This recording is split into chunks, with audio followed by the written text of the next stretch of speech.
Good morning. Welcome to 3 Minutes on Markets and Money. It's election day, and I wanted to go through a little bit of the market action because are markets already predicting the outcome of the election? Well, that's the interesting thing. Going back to 1984, the stock market has a very high predictive capability of selecting the winners of elections. If the market is positive the 3 months prior to the election, the incumbent usually wins. If it's negative, the opposing candidate has won. And right now, the markets are indeed positive for the 3 months leading up to the election. And here we are at election day. But also, if we take a look at areas of the market that are performing, it also suggests that there may be money flowing into areas that are already kind of selecting who they believe will be the outcome of the election. If we take a look particularly at energy stocks in the markets, we see that over the last couple of days, money flow has picked up nicely here. Money has been flowing into the energy market for the last couple of days. First time we've actually seen that here going all the way back to August, but we're starting to see some money flow into the energy sector. Now, a Trump win at this point would certainly be better for the energy sector. He's obviously energy friendly. Low tax rates certainly help energy companies as well be more profitable. And of course, he is all about supporting energy independence.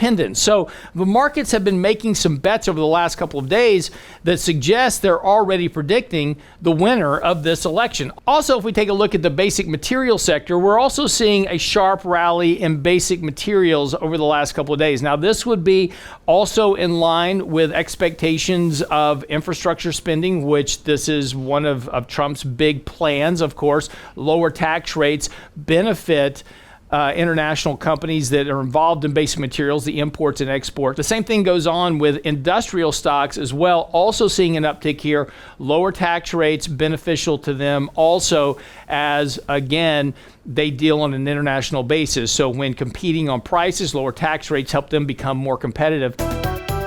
We're also seeing money flows coming in to the dollar. We've seen a sharp rally here in the dollar over the last couple of days, also suggesting that you're looking at an economy that would be stronger from both investment, lower tax rates, as well as infrastructure spending and more stimulus. And again, that kind of aligns with a re-election of the incumbent. So when we take a look at the markets overall, we're starting to see some indications that markets are placing their bets as to who they expect the outcome of the election to be. Look, in reality, it's anybody's ball game. But when it comes to investing, markets tend to have a pretty good track record about picking candidates who win over time because they're investing capital rather than actually just voting their emotions. And again, as we begin to look at markets from here, two things occur post-election. One, in November, December, markets tend to have a positive performance bias anyway. And after the markets have gotten very oversold here on a short-term basis, particularly our money flow indicator, if we begin to see that turn positive, that's going to suggest that we're going to have stronger performance in the markets, at least over the next month or so. That also would align historically with an end-of-the-year rally. Also, analysts currently expect that over the next full year, the markets will be up 16% from current levels. That also coincides with a historical re-election of an incumbent where annualized returns post-election tend to be double-digit versus the election of the opposing candidate where returns tend to be in single digits. So lining all this up, all this suggests is that markets are already placing their bets on the outcome of the election. So again, it's always important to follow the money rather than to follow the media. We'll see you next time on 3 Minutes of Markets and Money. I'm your host, Lance Roberts.